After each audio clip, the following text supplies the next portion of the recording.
Parents, we know they get a day off for the national holiday on Monday, but with the frigid weather on the way, what's it going to take for schools to close next week? Well, school leaders tell us no decision has been made yet, but they're going to be watching closely, and parents can likely expect their answers the night before or the morning of. Here's Silver Barker with more. A half day, full day, or snow day.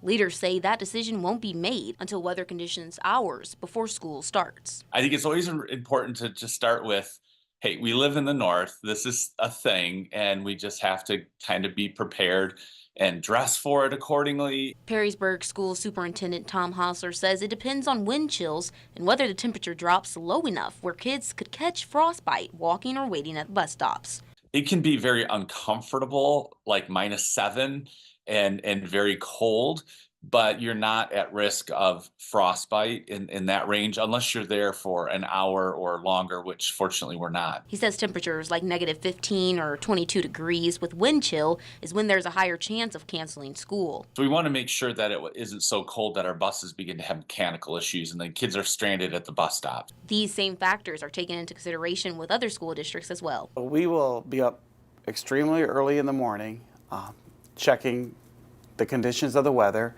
and depending upon the wind chill, we'll make a decision to either delay or close. And with the possibility of school being closed, places like Sylvania Playland are preparing for next week's influx of kids. It's busy times where we will have over 100 kids here at the same time, and then what we really focus on is the policing, is what we call it out there, right? Making sure we have enough staff members to make sure kids are safe.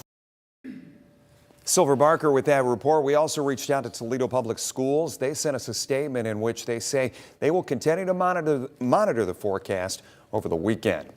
Well, parents, you can stay up to date on the forecast ahead of next week by downloading the WTOL 11 weather app. It's a free download in the Apple and Android stores, and we'll have all the school closings posted online and on air for you next week.